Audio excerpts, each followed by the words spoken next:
Hi, everybody. Welcome back to the Bayou Ballers Podcast. I'm your host, T. Got my guy over here, man, Trey. How you doing today, brother? Man, doing good, bro. Basketball's here, so I'm excited. The Wemby era is coming. The San Antonio Wemby's play tomorrow, so I'm excited. Thanks. Y'all can see my guy has the Spurs jersey on. And my favorite sport is back.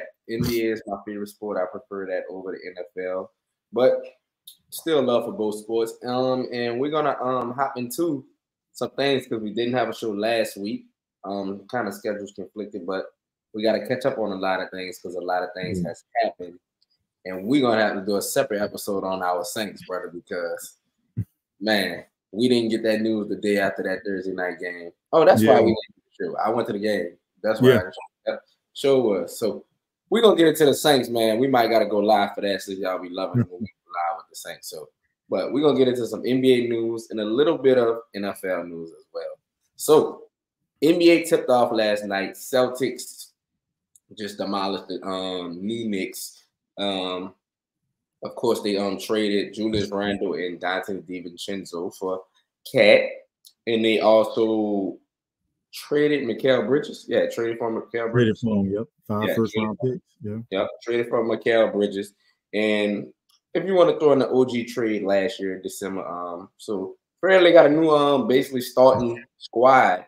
And the Celtics just like we was talking about a little bit before the show, their chemistry just beat the tails off the Knicks. So, but I think Tom Thibodeau will shake them back. And we also had the other game, Minnesota and LA Lakers.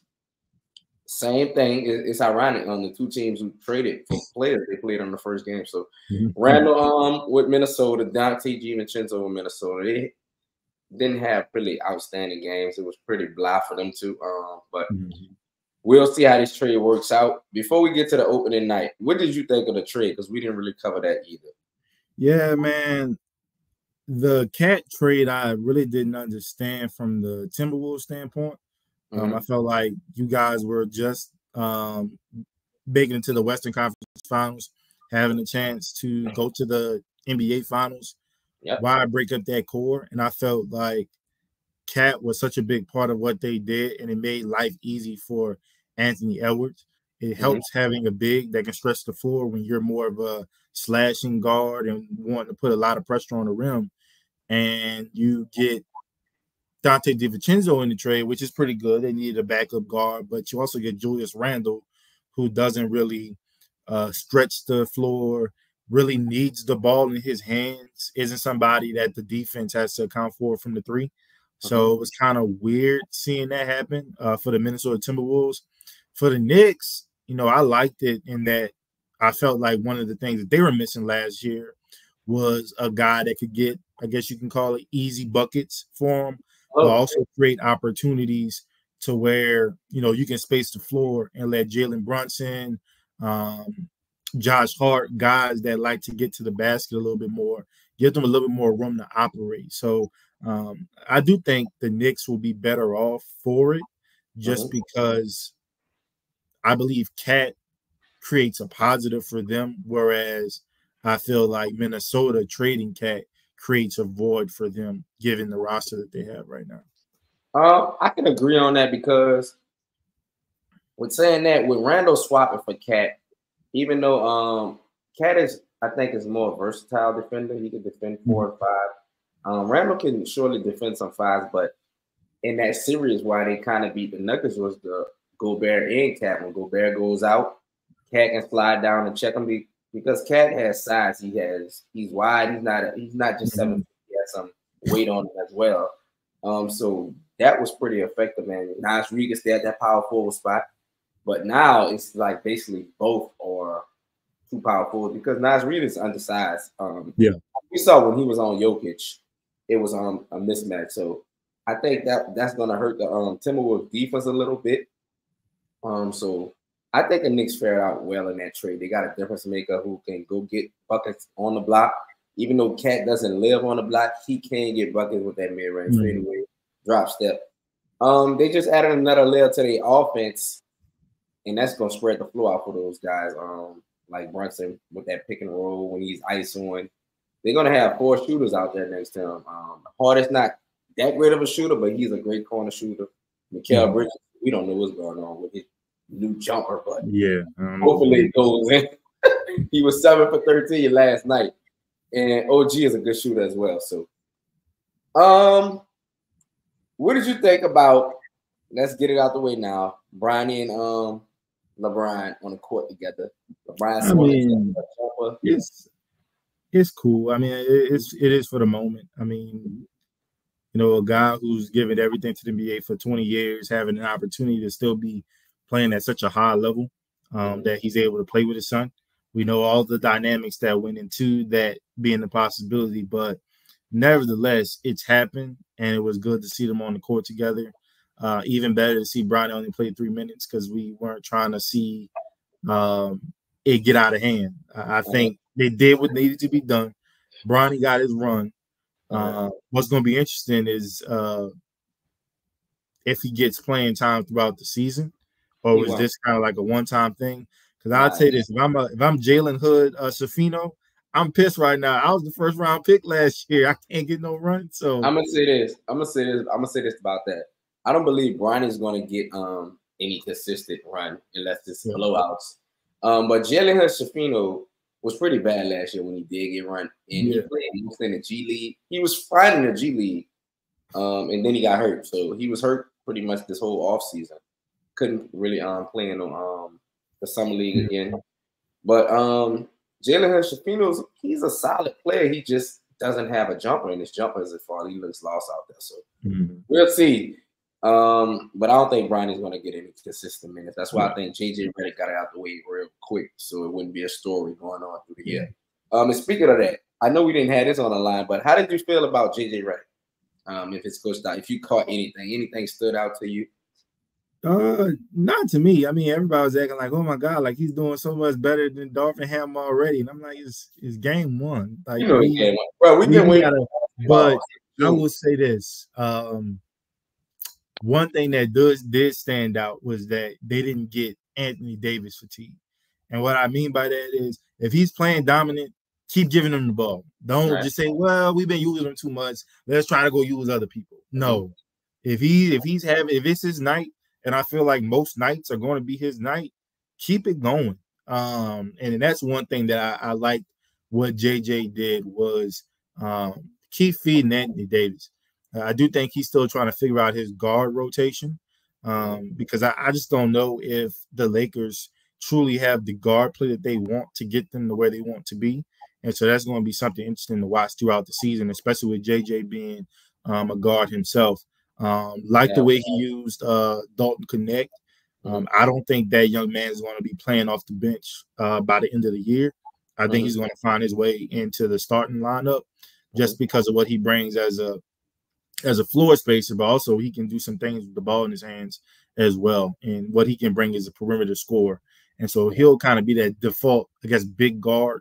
Also with LeBron also being kind of a big guard, even though he's a forward and making some plays. So I'm looking forward to seeing how Dalton Connect develops as well throughout the season because he seems like a guy that JJ Redick, or I guess I should say Coach Redick now, could really fall in love with in terms of being a guy that he utilizes. Definitely agree. Konechny, his game is definitely polished, but he is 3 or 24, I believe. Yeah, so his game is polished. He's a grown-up. He can score. He can get buckets.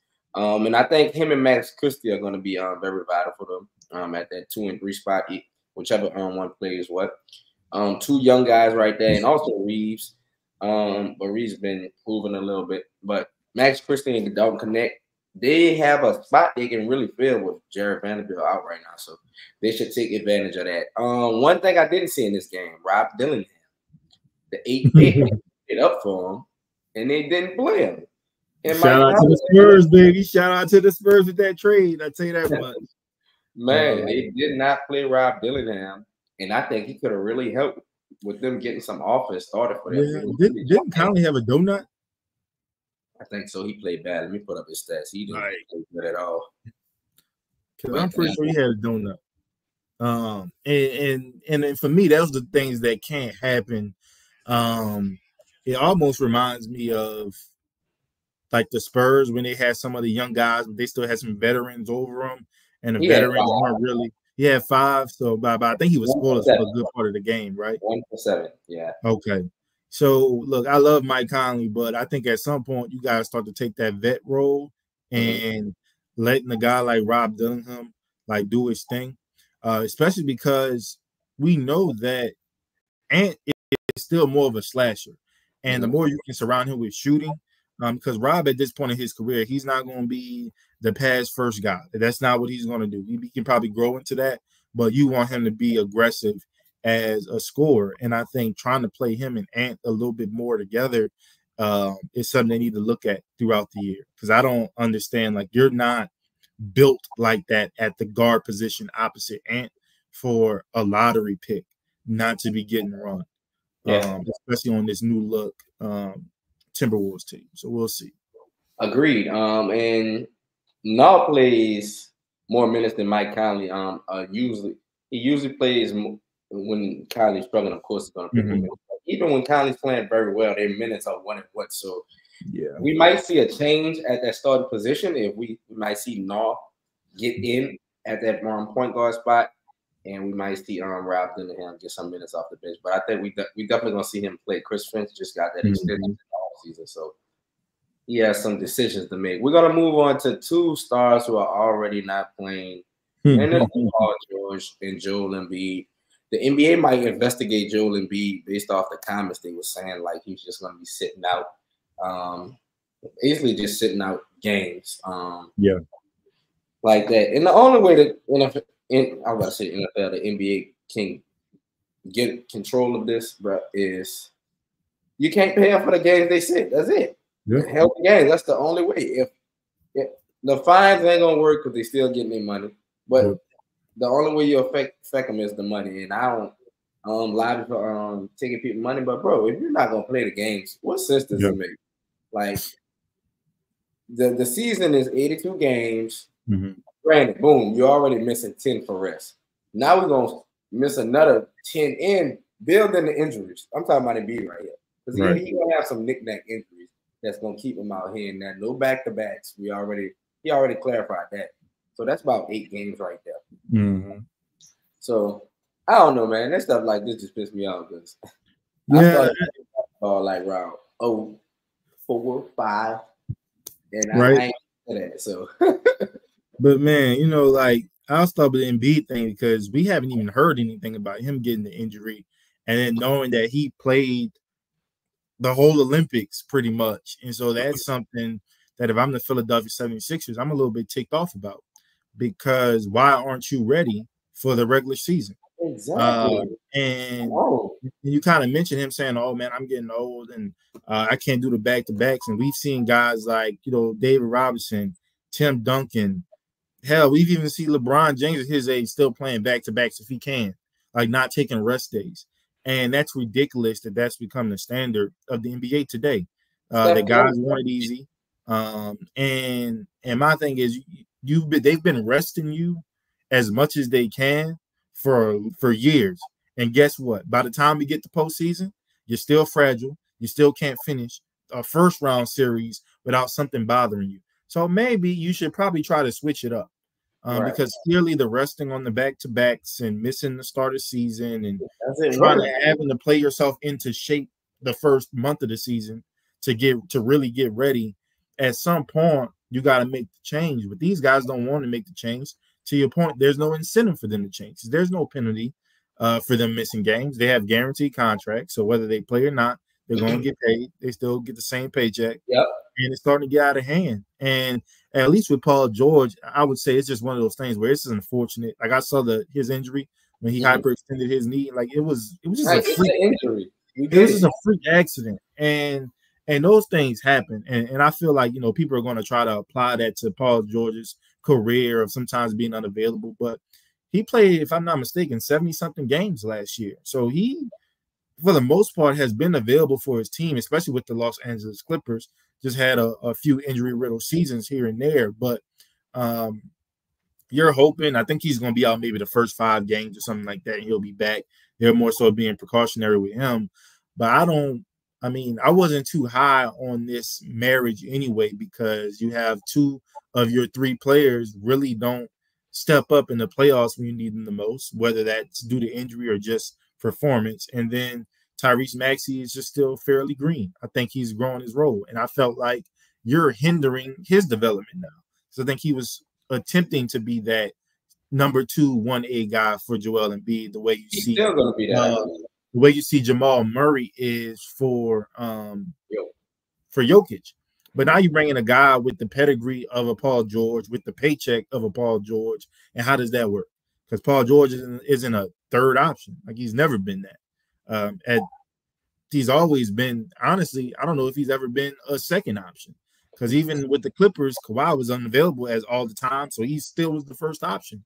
And Russ made him the first option from a scoring standpoint with Oklahoma City. And obviously, and remember what Paul George said, he left. He willingly left OKC to be a second option. Yeah, he said that. He admitted that in the interview. Mind you, I don't quote. This not quote for quote, but the pressure. He basically laid their hat down to Kawhi. He said Kawhi is the man of this team. This is his team, of course. And Brandon, I think most people believe Kawhi was a better player. He's just not reliable. And not available when they joined up. Right. And granted, Nick Nurse is the coach of this team. He was the coach of the Kawhi Raptors team. Yeah. And they say he managed them well.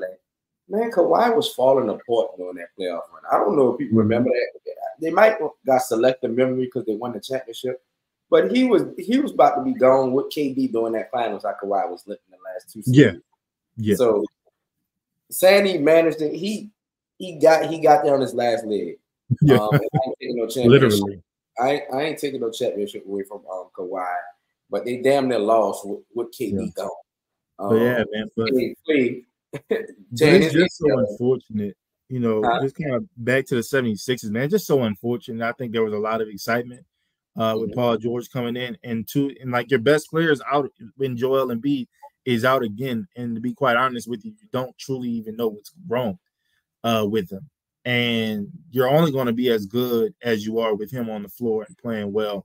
And the Eastern Conference isn't, our Eastern Conference where you probably only had 2 good teams and everybody else sucked. I think the Eastern Conference has elevated its standard to where there are a lot of good teams. And you can't afford to take nights off in the Eastern Conference anymore. Like, I'm sorry. And so that's the difference between you being the top 3 seed and being in the play-in. The amount of games you can play in the East. And if these guys continue this trend of either being injured or sitting out games or trying to be healthy scratches, it's going to be really hard come postseason because you just can't turn it on. It's not that conference anymore. That chemistry, when you get new teams together, you have to build chemistry through the season, man. Missing these games, and you never know if they might overlap. Paul George might miss some games when Embiid is playing. Embiid might miss some games when Paul George is playing. But that still doesn't help y'all team because y'all not getting the same connection on the court. I think nobody has a problem. We know Maxey most likely will be there unless he has some knock on wood right there. Strange injury. Yeah, we don't do that to Maxey, but he's young. He's a ball, and he's been getting better every season. Trey mentioned the East is well balanced, and you can't just sit out games. Y'all stay tuned because we will have our West and East playoff prediction of where we think everybody will fall at 1 through 10 playing as well. So let's move on. We touched on this a little bit, so I don't want to touch on this too long. But the Kawhi injury out indefinitely. I think this is right knee this time. They say with inflammation, injury in the playoffs. It's swelling. Yeah, inflammation and swelling. So did he test ACL against? Because the Clippers always are kind of tight knitted or hiding information about Kawhi injuries. Yeah. I don't know if we ever got like a what happened. Like what happened? He just played a game. I think it was against the Suns. He played a game, scored 40, 30, a high 30 something. We was talking about this, and the next game he just was out. He was gone, and we never got an official number. I don't know if I missed it or not. Y'all might have to tell us in the comments, but Yeah, he's out indefinitely. And James Harden has opened up the new Union Arena. Yeah. So, we're gonna see Houston Harden. We're gonna have to if they want to win games to Kawhi get back. But want to shout out my Spurs again. I feel like there needs to be apology forms to the San Antonio Spurs organization and to their medical staff, because they told you that this guy had degenerative issues in his lower body and that it was going to take management. He didn't want to listen. He thought his teammates were being hard on him, and to some degree they probably were, because these are guys that are four-time champions. Yeah. They want to win, and you're their best chance at winning another ring. So sorry that they have a standard that they want to uphold. But, you get homesick. You want to be around yes men. That includes your uncle that don't have the best interests at heart. But guess what? You made a lot of money because you happen to join the most desperate organization in the National Basketball Association. And mind you, he just got a 3-year, 153 extension. Yeah. So, an organization that wants to try as hard as they can to remain relevant. They're going into a new arena. They have to fill seats. That's probably one of the reasons why they chose you over Paul George, even though they probably should have chose Paul George because he's available. But, it happens. And it just kind of sucks for him. This guy was set to have one of the best careers ever. And still, if he retired today, he has one of the best careers of all time. But injuries have just robbed him and just the NBA fans of a great talent. A guy that could have been in those top 10, top 5 conversations if he stayed on that same trajectory. But unfortunately, his body is failing him. And at this point, I'm starting to wonder, do you even do it? This is an 82-game season, a lot of attrition. Do you just go be a family man? You made all the money you have to make in this life. It seems like everybody in the family's good. I think we'll do something else. So, what I'll say with Kawhi, obviously, I don't believe he can. Well, it's been proven he can't play an 82-game season, full season. Yeah, he's never done that in his career. Yeah, I don't even know if he can do 70 or 65. It's obviously Kawhi will have to pick and choose his spots. Now, he's one of the guys where if he's sitting out, you have to look at it like, okay, because his knees just can't hold up. He's one of them players that you have to come up with a plan and be like, okay, we're going to play 5 games in a row. Now we're going to sit in one. And we're going to come back here. He needs that type of plan set out for him. But it's sad, man, because Kawhi was great and the injuries just started piling up. You know who Kawhi is reminding me of? And obviously he's a lot more accomplished than this guy.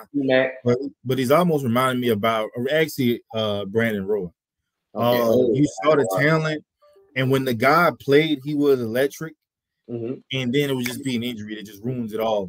And then he reminds you again just how great he is, and then another injury. And I just kind of feel like Kawhi is just kind of in that vortex where, maybe he has to, if he wants to have a sustained NBA career, maybe the Clippers need to start building a team where he is your 3rd or 4th option, as opposed to having to be your guy. Yes, but I don't know if they're going to be able to do that. Yeah, they paid Harden, they paid him, and the reason Lawrence Frank and the Clippers brass gave the reason they didn't play Paul George is because they didn't want to go into the tax. The luxury tax, and Paul George did an interview with on his own show podcast. Yeah, he did it. They talked about the back and forth of the negotiations and how he was comparing his deal that he wanted the Kawhi deal and the player option and stuff like that. So Paul George didn't want to leave LA, but the only team that's gave him a max deal was Philly because they're desperate. Like you said, the Clippers were desperate with Kawhi. They were desperate to get some help for Embiid. And hopefully they stay healthy so we can see a battle between the Knicks, the Celtics, Cavs, Miami, anybody, the Bucks, all of them. Let's get to some NBA deals around the league. They got some rookie deals and a couple vet deals. One deal, Gobert, 3 years, I believe, 110, right before he stepped on the court against the Lakers. Simple deal. I can see why they did this. Cat leaving. Do you have a problem with this deal? No, I mean the guy has the resume, and you clearly made your decision when you trade away Cat that you're going to have to keep Gobert with Anthony Edwards. So it is what it is. It's you Right. had to I keep don't him. think Gobert either. Look like this might be. I think Gobert's like 32, 33. Might be his last big deal, Yeah. but it might always be a place for Gobert in the league as long as he stay, as long as he's 7'3" and blocking a couple shots.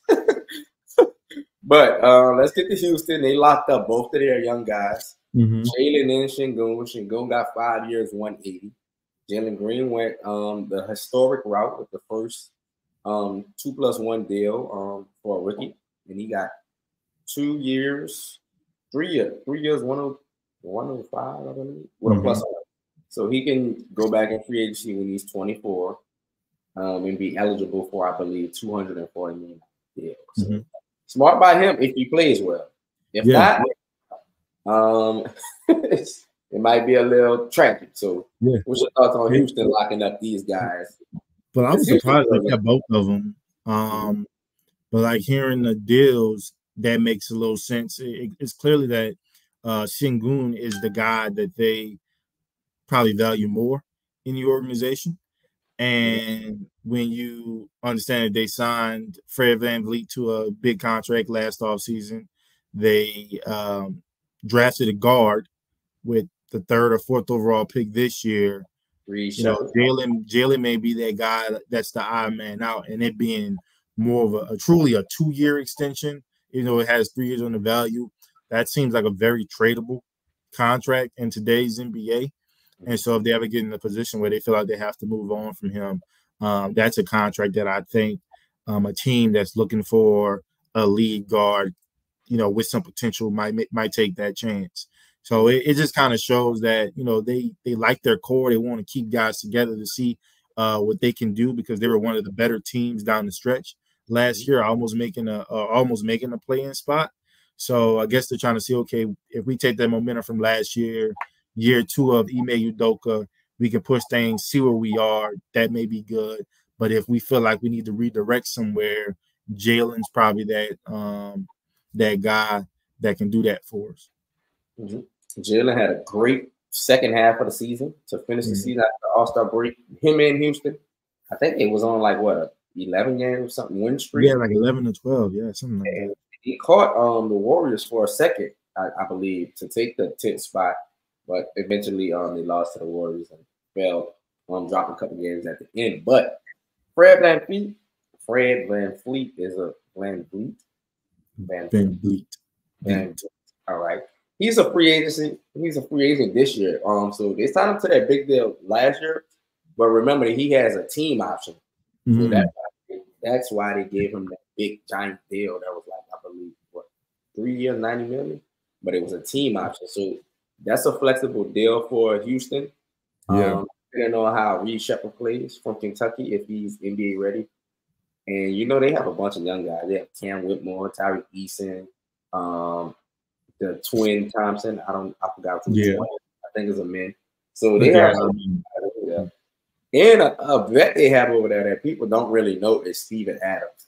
I forgot about that. Actually. Yes, he was out last year. So and Memphis made a trade with them, and a lot of people don't know they have him. So he will be a great backup center because they didn't really have anybody to back up Şengün. So that's a great pickup. We'll see how Steven Adams responds from the injury.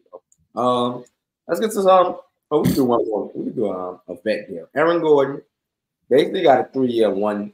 He basically got the same deal Gobert got, but they recorded it as 4 years, 133, because they packaged his deal he has now and just added 3 years. But how do you feel about that? Nuggets locking their whole squad basically.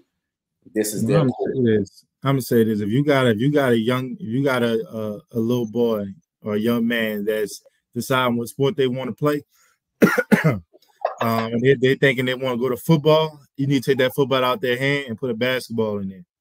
Because all you gotta do is be the 8th best on your team. Man, between 4 and 8, my wife, you can make a living. I know we're gonna get to that, but I seen Kamara deal and I seen these other dudes deal. I said, man, look at the difference in this. McCaffrey's the best running back in football. He hasn't played too much. So you might got to take that away from him. D. Henry trying to take it back. He got what? 17, 16 million a year? Something like that, yeah. Man, Aaron Gordon is the fourth, fifth best player on his team. And he's getting 33 million a year. Well, not even that, like 36 million a year. That's crazy. And fully guaranteed. Which means if he hit his toe today, his signature already there, the ink is dry. He getting paid. So that's my first thought right there. But second thought is I felt like Denver needed to keep some bit of their core this offseason. Because last offseason they were rated and we saw the effect on that team, especially come playoffs. You know, obviously not having a guy like Bruce Brown being able to take some of that playmaking load off of Joker. And, you know, not having Jeff Green, who was a guy that could play that small ball 5 and be that veteran. So you saw the you know, them missing some of those key pieces last year from their championship team. And so it was important that you try to keep your core as close together as possible. So they had already extended Jamal Murray. Now you extend Aaron Gordon. I think Michael Porter Jr. is still good for a while, probably for a couple years or so. And now you also have other guys who are young and developing in their own right, like Braun. I think it's how you pronounce it, Braun. Braun, they got Peyton Watson, and they got a mixture of vets for Russell Westbrook and Darius Garland. So it helps. So it helps a little bit now, and I think you get a better picture of the Denver Nuggets going into this season with some of their core guys, and then, like you said, some of the new pieces, and see how they fit in what that core is able to do. But when you're always aspiring for championships, I think it's important that you try to keep guys in the building when you can. It's crazy that your role players are having to get paid this much money, but in the grand scheme of things, you know, in comparison, it's really not that big of a deal with all the money going into the NBA nowadays. But that's right. I like it for them. My take on the Nuggets is I would like to see what Jamal Murray is going to look like because he had a sneaky injury that plagued him throughout the playoffs, and he didn't play well in the playoffs at all. Made some big shots against the Lakers, but really was the reason, one of the main reasons for me that Minnesota was able to steal that series from them. Also, they let go KCP, went to the Magic this offseason. They lost another guy. You mentioned they lost Bruce Brown. They lost another guard in KCP. Christian Braun is going to have to fill those shoes. I don't know if his jump shot is as deadly as KCP's, but we'll see about that. But I'm really watching Jamal Murray. He's never been a real regular season type guy. He always turned it up in the playoffs. He didn't last year, so I want to see how he reacts because he just got a new deal. Because the Nuggets team can go south real quick with all these big deals, and we can see a revamp around Jokic quickly if Jamal Murray is not the player he is expected to be. One last deal we'll slide through this. ATL Jalen Johnson 5-year $150 extension. Basically a potential play for Atlanta, trying to lock him up early.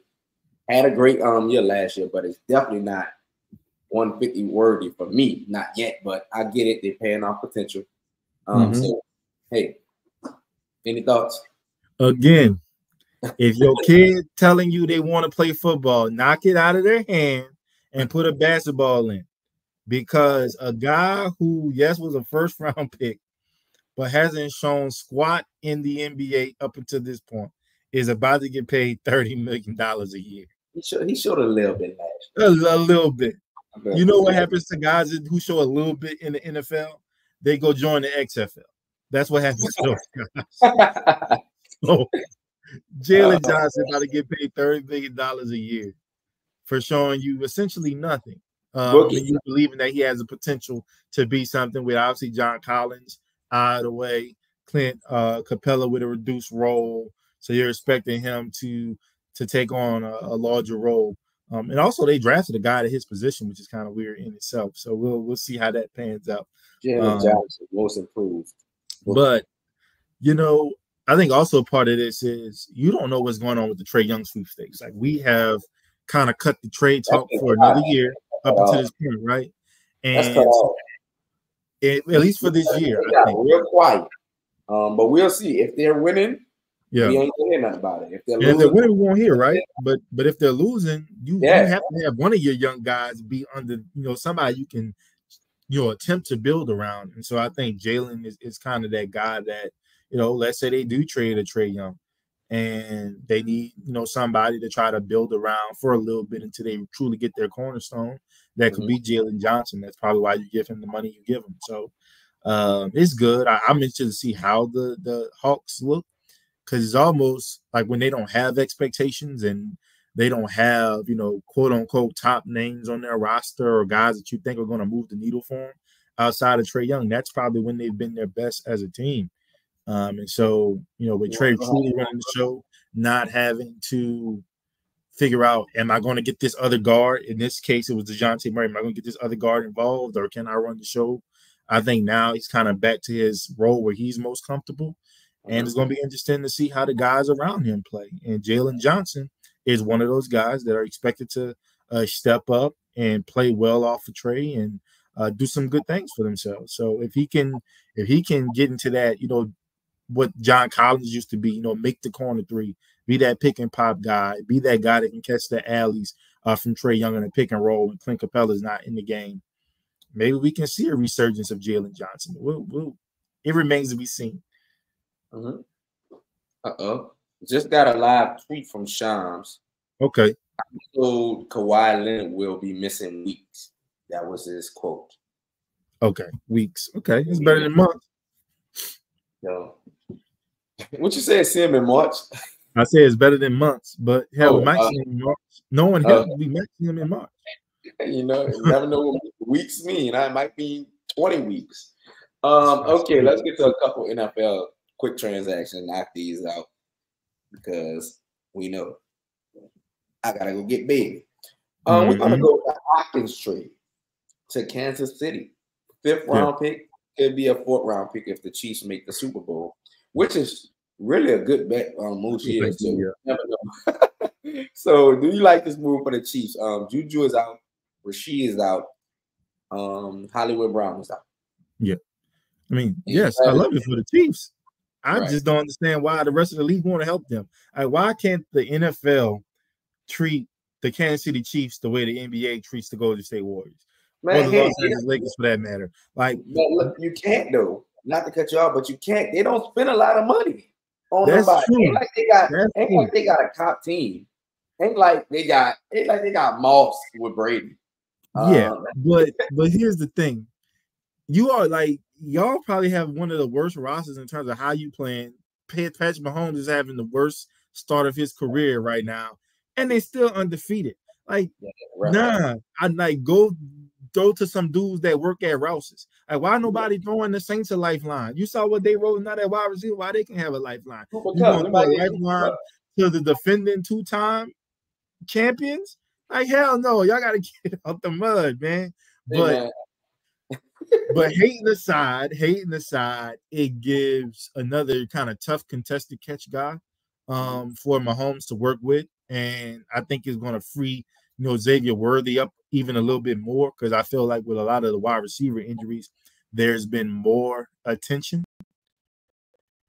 spent on him, taking away that deep ball, and obviously trying to cover Travis Kelce underneath. But they've still won games, and you just added just another premier pass catcher. Obviously, D-Hop's not what he used to be, but I mean, he's never was a speed guy to begin with. And so I think if you can get a guy that can just create a window for Patrick Mahomes, which is what he can do, that's what Travis Kelce does nowadays too, it's going to be beneficial for them. Andy Reid, I mean, the best play caller in the NFL right now, he's going to figure out a way to get the guy open. And I'm going to be pissed off just watching them, because now things about to start really looking up, because the offense for Kansas City is about to get better, and it's going to be virtually impossible to beat them. So Lamar and Derrick Henry is the ball in y'all court. Y'all probably the only chance. Or maybe if Joe Burrow gets another shot, but that's about it. I'll say this. I don't think it's going to make too big of a difference. I don't think he's going to have – it's going to be hyped up because it's the Chiefs. But DeAndre has been struggling with injuries. Maybe get healthy, but It's kind of reminds me of the like the Kadarius Toney move, even though Hopkins way more proven than he was. But an injury riddled guy. Hopefully he can get it back on track, but I just don't think it's gonna make a major difference. But he is a solid, reliable receiver, which they don't have right now. Scott, I talked about Cedric Wilson catching his first pass within 3-4 weeks. Sky Moore just caught his first pass last game for the Chiefs. His first pass last game. Like ever? Like his first career reception for them? No, his first catch this season. Oh, what man? His first catch of it's 6 weeks though. Bro, so I was about to go do some. I was about to do some push-ups and sit-ups and call Patrick myself and be like, "Look, I can give you more than that." Man, like it's crazy. But let me move on to what we got here. We got Winston about to start in Cleveland. Deshaun Watson is out injury. Season. James Winston. We called this. I called this at the beginning of the season. We gonna see James. I knew he was gonna see it. I knew he was gonna be playing by the time we play. Hopefully he's still healthy. But I kind of want him to stick at the DA. Granted that he's still the coach. But what do you think of James? You think he can help the Browns turn the season around? I think he could. I feel like had he been inserted earlier, it probably would have been a little more beneficial based on the early season schedule that they had. Now they're really starting to get to the brunt of their schedule, especially with their division opponents, and we know how much of a bloodbath the AFC North can be. But look, they got Nick Chubb back. I think that's the bigger story here. So they're going to be able to center their offense around him and what he's able to do out of the backfield. They traded Amari Cooper, but you still have a few comments at the wide receiver position. You obviously have Njoku at the tight end, and their defense is their defense. So I'm excited to see what Jameis can do in the situation. Also playing with a really good play caller and Kevin Stefanski. We saw this guy, resurge Joe Flacco's career. I mean, he got Joe off the couch, and this guy was playing like a Pro Bowl quarterback the way he used to be. So, and has carried that momentum now to Indianapolis, where he's been looking good in spots in place of Anthony Richardson. So you kind of hope that same thing can happen for Jameis because he is on a 1-year deal, and maybe if he can play well for the rest of the season, he presents or gives himself an opportunity to vie for a starting spot somewhere else. And maybe he can be that Sam Darnold for somebody next season. So I'm interested to see what that looks like. I think this is why it's so important when you're a backup quarterback to choose your spots wisely. If you have a young quarterback, kind of like Andy Dalton in Carolina, struggling, you might get a chance to play. Deshaun Watson has been struggling ever since he came off his hiatus. In this situation, he hasn't seemed to get back to his form that he was amazing. But granted, it's an injury, but Deshaun was struggling, and they only didn't bench him because he had a guaranteed contract. That's the only reason. It's kind of they're forced to change now. And I thought it was ironic that Jameis didn't play when Watson got hurt. That was kind of they said it was a game plan thing. They might have been I guess. They won a full week, but hey, it is what it is. Kind of like the Jake Hanley and Spencer thing. Yeah, that's what it seemed like. Please. We're gonna get to I'm not gonna lie, I gotta really go right now. So we're gonna get to this last topic. Kamara deal. 2 years, $26 million, $15 million signing bonus, and $22 million guaranteed. Do you like the deal? Kind of right under McCaffrey. We talked about this in the offseason. Yeah. And I think you predicted about $12 million a year. It's a little bit over that. What do you think? Yeah, and there's the thing, man. It's a slight overpay, but he's the best player like on your team right now, especially on the offensive side of the ball, and one of the best in the history of your team. And you want to give a guy an opportunity to retire as a New Orleans Saint. We did the same thing with Cam.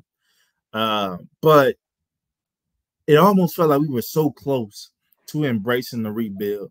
And it almost feels like this deal kind of takes that away in a sense. You think so?